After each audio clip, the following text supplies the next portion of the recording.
അപ്പോൾ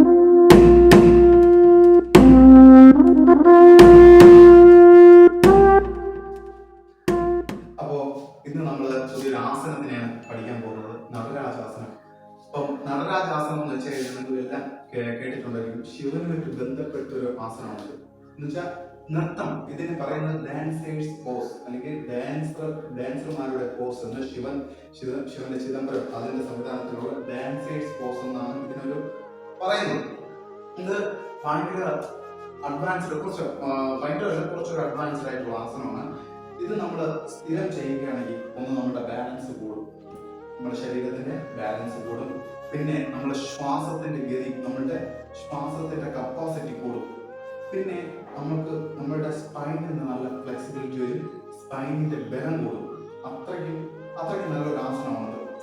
അപ്പം ഈ ആസനം എങ്ങനെയാണ് ചെയ്യാനുള്ളത്, ഇതിൻ്റെ കുറച്ചൊരു ട്രിക്സ് ഞാൻ പറഞ്ഞുതരാം. ഓക്കെ, അപ്പോൾ നമ്മൾ ആസനത്തിലൂടെ കിടക്കാൻ പോകണം. ശ്രദ്ധിക്കണം, എങ്ങനെയാണ് ചെയ്യുന്നത് ശ്രദ്ധിച്ച് നോക്കണം.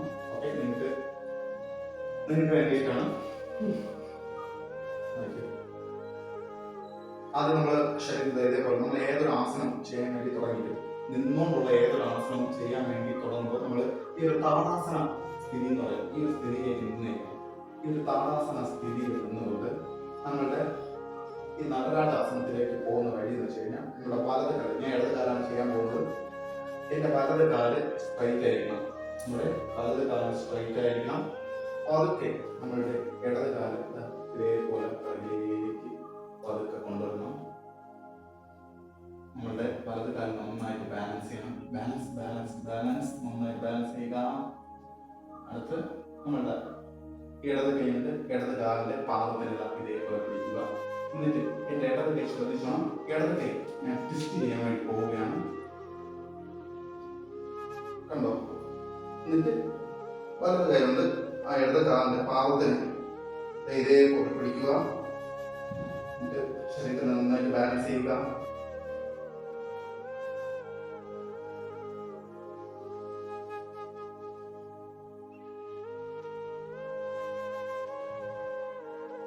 ഈ ഒരു ആസനമാണ് നടരാജാസനം. കുറച്ച് ചെറുതായിട്ടൊരു അഡ്വാൻസ്ഡ് ആയിട്ടുള്ള ആസനമാണ്. അപ്പോൾ ഇത് ചെയ്യാൻ വേണ്ടി നമ്മൾ ആദ്യം കുറച്ച് ദിവസം നമ്മൾ കുറച്ച് ലൂസിങ് എക്സസൈസ് ചെയ്യണം. നമ്മുടെ കാലിന് സ്ട്രെച്ച് കിട്ടാൻ വേണ്ടി ഫസ്റ്റ് നമ്മൾ ഹിപ്പ് വയ്ക്കണം. പിന്നെ side bending, side splitting, middle splitting, അതുപോലുള്ള സംവിധാനങ്ങൾ ചെയ്ത് നമ്മുടെ കാലിന് കുറച്ച് ബലം വരുത്തണം. ആദ്യത്തെ 1-2 ദിവസമൊക്കെ ഇത് നമ്മൾ ചെയ്യാൻ വേണ്ടി ശ്രമിക്കുമ്പോൾ കാലിന് കുറച്ച് സ്ട്രെച്ചും കാര്യങ്ങളൊക്കെ കിട്ടാൻ ചെറിയൊരു വേദന കാണും, സഹിക്കുക. ഓക്കെ, നമ്മൾ കുറച്ച് വേദന, കുറച്ച് മസിൽ പെയിൻ കാര്യങ്ങൾ കാണും.